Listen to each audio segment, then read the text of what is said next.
Madame, monsieur, bonsoir. Tout de suite, l'actualité du FC Girondins de Bordeaux. On l'a dans le cul.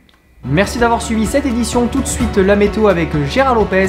Quant à moi, vous me retrouverez... Ben non, vous ne me retrouverez pas, puisque je vais aller ouvrir la fenêtre et faire le grand plongeon. Et non, je ne peux pas parce que je suis au rez-de-chaussée. Voilà. Je peux pas y aller, c'est pas possible. Allez, respire, zen, calme-toi, ça va bien se passer. À la fin de la vidéo, les amis, j'ai une annonce à vous faire. Dimanche, il y a la vidéo la plus importante de l'histoire de la chaîne YouTube qui va sortir. Voilà, ce sera la plus importante et vous comprendrez pourquoi. Dimanche, 9h30, mettez les notifications. En attendant, ah bah tu peux mettre quand même un pouce bleu, hein, voilà, à défaut de te le mettre dans le derche. Hein. Forza à tous, c'est Snake qui se fait killer par Gérard Lopez. J'espère que vous allez, enfin en tout cas que vous essayez d'aller bien. Voilà, l'info est tombée. Bordeaux reprend le championnat national 2 contre Poitiers samedi 31 août. Ça veut dire qu'il reste approximativement 10 jours pour faire une équipe, trouver un entraîneur, créer des automatismes. Autant dire que c'est impossible, mais ils vont encore réaliser l'impossible. Au point où on en est, les gars, hein. Allons-y, bah voilà, mais de toute façon...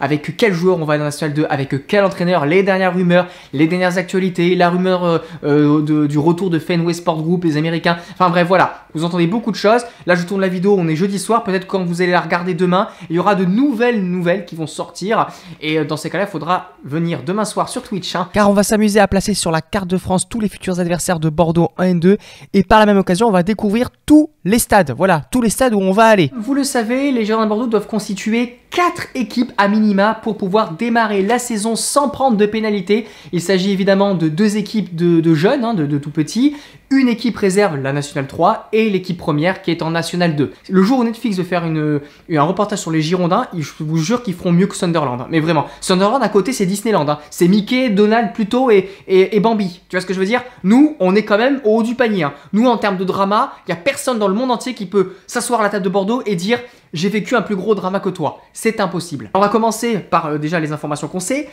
À l'heure actuelle, à l'instant T où on parle, les U19 nationaux girondins et les U17 régionaux ont déclaré forfait. Voilà, tout simplement, la FFF a enregistré le forfait de ces 2 équipes. On pense fort évidemment à tous ces petits joueurs qui sont dans le drama absolu, qui doivent trouver un autre club. C'est terrible. Et franchement, je suis désolé les gars, j'ai honte de mon club à ce niveau-là. L'amateurisme, c'est-à-dire que de tout préparer au dernier moment, alors qu'on aurait pu préparer les choses depuis déjà bien longtemps, même si tu fais des recours pour rester en National 1, je suis désolé, dans n'importe quel club qui se dit professionnel, à minima, tu prépares, tu anticipes. Là, il n'y a absolument rien qui est anticipé. C'est la panique à bord et je tiens à le dire, c'est absolument inadmissible. Il n'y aura que 2 équipes de jeunes, U15 régionaux avec l'objectif de monter en U16 nationaux et U18 régionaux avec pour objectif de monter en 19 nationaux. Voilà, c'est important d'avoir des jeunes dans les championnats nationaux parce qu'il y a plus de compétition et tu peux, on va dire, mieux entraîner tes jeunes et mieux les préparer au haut niveau. Alors si pour nos Girondins de Bordeaux, le temps urge en N2, sachez que pour la réserve, la Nationale 3, ça urge encore plus parce qu'il démarre ce week-end.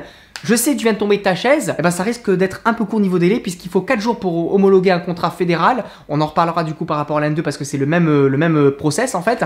Là le problème c'est qu'il n'y a pas assez de temps apparemment pour enregistrer tout le monde et selon Sud-Ouest on risque de déclarer forfait ce dimanche. Au passage les ultramarines ont appelé au rassemblement. Tous les supporters bordelais doivent se rendre à 15 h au stade de Stélin de Bordeaux-Codéran pour soutenir la Nationale 3 dans son match.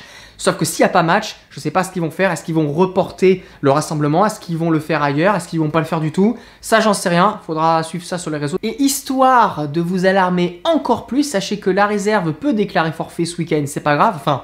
Si, le problème c'est que tu vas perdre 3-0 sur tapis vert, tu commences déjà avec une épine dans le pied, mais si pour ta 2e journée de championnat tu déclares forfait, eh ben tu es forfait pour la saison. Ça veut dire que les réserves, il n'y aura plus de réserve N3 pour la saison, et surtout ça veut dire que la N2, que le club des Girondins de Bordeaux dans son ensemble prendra 3 points de pénalité. Oui, tu commenceras le championnat, les Girondins, nos Girondins, la N2, l'équipe première, aura 3 points de pénalité pour ne pas avoir aligné assez d'équipes de jeunes comme c'est le cas dans les règlements de la FFF. Le contre-la-montre là, il a démarré. Si on déclare forfait dimanche, il faut au moins que mardi soir, il y ait assez de joueurs pour jouer pour la réserve. Puisque mardi soir, en comptant le délai des contrats fédéraux, il faut que mardi soir, le club des Girondins de Bordeaux puisse avoir enregistré toutes ces recrues. Il est temps donc de parler de notre équipe première, de notre équipe de National 2. Voilà, ça fait toujours mal au cul de le dire, mais bon, il faut l'assumer, il faut le dire maintenant. Parce qu'on en vient, la deadline, c'est lundi soir. Lundi soir, t'entends? Allô?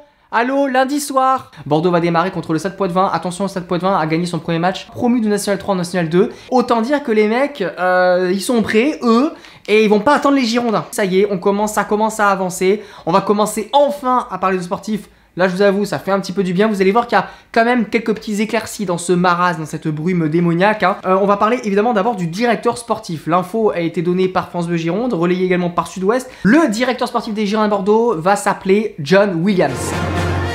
Alors non, pas celui-là, je parle pas du compositeur de musique, hein, du meilleur film de tous les temps. Hein. Ne vous inquiétez pas, on ne va pas faire une équipe composée de Wookiees et de Jedi. Hein. Les ballons de foot ne remplaceront pas les sabres laser. On parle de John Williams, directeur sportif, actuellement encore en poste à Amiens, sauf que Amiens a accepté que son directeur sportif vienne bénévolement aider les Girondins de Bordeaux. Pourquoi il vient? Parce qu'il est leur montée, il est de la région bordelaise. Donc apparemment, il avait sincèrement envie d'aider son club bénévolement. Alors après, les mauvaises langues diront peut-être qu'il n'est pas bénévole, qu'il va forcément toucher des commissions, que ça peut pas être gratuit. Et on remercie évidemment le club d'Amiens parce que c'est un très beau geste de leur part d'avoir accepté cela. Du coup, depuis mardi soir, John Williams se démène pour trouver assez de joueurs afin que les Girondins puissent débuter contre Poitiers le 31 août.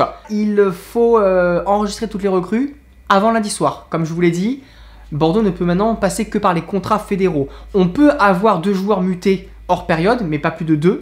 Mais pour le reste, ça passera par des contrats fédéraux. Et surtout, il faut 4 jours pour homologuer ce type de contrat. Vendredi, dimanche, lundi, 4 jours. 4 jours. Je suis comme vous, hein, je suis 4 jours. Je sais pas si c'est déjà arrivé, vraiment. Non, c'est un truc de fou. Enfin bref, on va partir du principe que les miracles existent. Hein, donc il faut 4 jours. Voilà, il a du boulot, hein, le John Williams. Il a du boulot. Alors maintenant, quel joueur? Il y a des noms qui sont sortis dans la presse. Alors déjà, je vous parle des rumeurs. Hein. Apparemment, ils auraient contacté, de ce qu'on m'a dit, hein, de ce que je sais aussi, hein, Diego Roland. Diego Roland, franchement, ça claque. J'espère qu'il va accepter. Pour l'instant, on ne sait pas s'il va accepter ou pas. Je vais chialer. Je vais chialer parce que c'est beau. Tu vois ce que je veux dire? C'est beau. C'est pas juste les mecs, c'est beau. Yambéré était ok pour se libérer de son contrat, il faut juste qu'il se mette d'accord avec son club. Mais Cédric Yambéré, l'ancien capitaine, l'ancien joueur professionnel des Girondins de Bordeaux, comme Diego Roland d'ailleurs, a accepté de jouer au Girondins de Bordeaux. Donc ça c'est plutôt pas mal. Hein. Voilà, il y a des joueurs comme ça qui vraiment aiment le club et puis qui le prouvent, tu vois ce que je veux dire. T'en as d'autres qui partent jouer en Inde, voilà, parce qu'il faut gagner un peu de blé. Et puis d'autres qui... J'ai pas envie de partir sur ce terrain-là parce que je vais m'énerver. Et je pense que dans les heures qui suivent, peut-être que même quand vous allez regarder cette vidéo, il y a déjà d'autres noms qui vont sortir. J'espère que ce sera des anciens joueurs professionnels des Girondins, des joueurs qui ont l'esprit club, des joueurs qui ont l'esprit revanchard. Parce que ce qu'il faut pour cette équipe, c'est des joueurs qui ont du cœur, de l'amour du maillot, qui vont tout donner, qui vont se défoncer et qui seront même peut-être meilleurs que les Livolan, Westbeck et compagnie en Ligue 2, qui eux jouaient que quand ça les arrangeait. Je pense d'ailleurs notamment à Marouane Chamakh qui a passé ses diplômes d'entraîneur. Pourquoi pas l'appeler pour lui demander, écoute Marouane, voilà, il a dit qu'il voulait en France entraîner que Bordeaux, peut-être pas entraîneur, mais peut-être au moins adjoint pour commencer. C'est pas juste un mot, c'est vraiment union sacrée, les supporters, les joueurs, l'esprit club, les Rio Mavuba, les Paul Bass, tout ça, tous les joueurs qui se disent aimer les Girondins machin, montrez-le, venez. Et faites-nous une belle mayonnaise. Maintenant, avec quel entraîneur? Alors au début, moi je pensais que ça allait être Lanuzel, le Basque qui a pris l'année dernière l'équipe de la réserve. Hein. On rappelle que Lanuzel, il a fait de quelques belles années à Bergerac. Il a d'ailleurs amené Bergerac en quart de finale de la Coupe de France. Ils avaient perdu contre Versailles, ils auraient pu même aller en demi. Donc expert en Coupe de France, une solide expérience dans le milieu amateur. Il a terminé 2e notamment en N2 avec Bergerac. Donc je pense qu'il était tout naturellement prédestiné à intégrer l'équipe de N2 des Girondins de Bordeaux. Vu l'urgence de la situation, est-ce qu'on a besoin de perdre du temps à trouver un coach alors que tu as un coach qui est prêt à l'emploi? Voilà, et bien apparemment les clubs des Girondins ne pensent pas comme moi. Ils ont décidé de trouver un nouveau coach. Hein. Voilà, moi je ne comprends pas cette décision, je trouve ça un peu idiot. Qui à la place? Je veux dire, alors dans ces cas-là, c'est Alou Diarra, Marouane Chamakh. Là, ok, là tu m'excites. Mais bon. Alors après, je ne connais pas Bruno Irles, hein. Dites-le moi dans les commentaires hein, s'il y a des Troyens qui peuvent m'en parler, parce qu'il a coaché Pau, il a coaché Troyes, il a coaché QRM. Le problème que le temps presse, c'est qu'on va peut-être prendre un peu tout et n'importe quoi. Ça aussi, c'est le danger. Là, on n'a même pas fait de match amicaux. Donc franchement, les gars, comme je l'ai dit, faut pas s'entendre à jouer à la montée. On va jouer le maintien, et si on se maintient en N2 la première saison, c'est super. Là, c'est le bout du monde. Hein. Surtout que la N2 maintenant, on va en parler demain sur Twitch. Hein. C'est un championnat très compliqué. Il n'y a plus 4 groupes, il n'y en a plus que 3. 3 groupes de 14 équipes. Ça va aller très très vite. C'est 14 équipes, c'est très compétitif. On a des réserves professionnelles. Tu as des clubs qui sont très bien structurés et qui sont prêts à monter en national. Alors à moins qu'il y ait plein d'anciens pros des cracks qui viennent nous rejoindre, ça risque d'être une saison très compliquée. Je voulais revenir avec vous également sur la rumeur Fenway Sports Group. Hein. Vous savez, c'est ceux qui ont failli racheter par 2 fois les Girondins. D'ailleurs, ça m'avait un petit peu saoulé, je vous avoue, le fait qu'ils viennent, qu'on ait de l'espoir, etc. Et puis qu'ils disent finalement, eh ben non, 2 jours avant le passage de la DNCG, ce qui nous a précipité en N3, mais c'est pas de leur faute évidemment. Hein. Mais c'est sûr que s'ils avaient racheté le club, eh ben on serait resté en Ligue 2. Sauf que, entre investir 200 millions d'euros dans un club et rester en Ligue 2 et reprendre le club à moindre coût, c'est-à-dire, je sais pas moi, 25, 30, 40 millions d'euros en National 2 pour le faire remonter, et bien forcément, ils n'ont pas réfléchi longtemps quoi. Et ça, c'est le côté un petit peu pragmatique des grands financiers. Hein. Là où nous, on est des grands romantiques parce qu'on est des supporters. Il y a la vision du supporter et la vision du financier. Voilà, et souvent ces deux visions, d'ailleurs, elles ne se croisent pratiquement jamais. Vous le savez, hein, il y a une nouvelle rumeur qui a émergé ces derniers jours hein, sur les réseaux sociaux. Selon la rumeur, ils veulent acheter Bordeaux et le stade. Et pas juste Bordeaux ni le stade. Hein.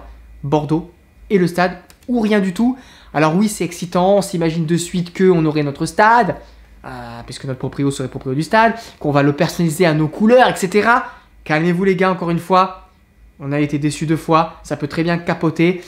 Vendre un stade et un club, c'est déjà vendre un club, c'est pas facile. Alors imaginez vendre le stade et le club, ça demande énormément de négociations, il faut se mettre d'accord sur un prix, il faut réfléchir. Un rachat c'est long, ça prendra des semaines, des mois. Faut pas s'attendre à ce que ça bouge d'ici cet automne. D'ailleurs, il y a un vote très important à la métropole en septembre hein, qui va voter l'abandon de la dette parce que Bordeaux doit des loyers de retard. On parle d'une somme de 20 millions d'euros qui devrait être abandonnée par les créanciers parce que Bordeaux Métropole est au chevet des Girondins et fait tout son possible pour sauver les Girondins. Alors moi, tout ce que je peux vous dire les gars, c'est de ne pas vous emballer, d'éviter de trop relayer cette rumeur. Laissons les Américains travailler sereinement. Oui, ça a été démenti par Sud-Ouest par 20 minutes, mais si vous voulez mon avis, c'est simplement un camouflet. Je pense que les Américains veulent que les discussions se passent vraiment dans la discrétion la plus totale, d'accord? Donc laissons-les travailler sereinement. Pour l'instant, concentrons-nous sur notre début de saison en N2, sur l'équipe qu'on a, parce que la réalité du terrain aujourd'hui, c'est qu'il n'y a pas d'acheteur, il n'y a pas de repreneur. On a malheureusement encore la direction présente. On a Gérard Lopez qui veut vendre, qui veut céder club évidemment, mais qui pour l'instant est obligé de composer avec ce qu'il a.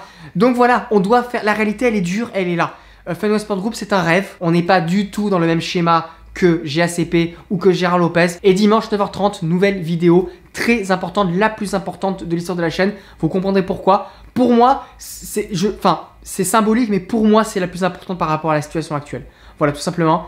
Donc les amis, je vous laisse sur ça, vous mettez un petit pouce bleu, vous abonnez à la chaîne si ce n'est pas fait évidemment. On se retrouve très vite, on est où? On est là, mange des chocolatines et allez Bordeaux!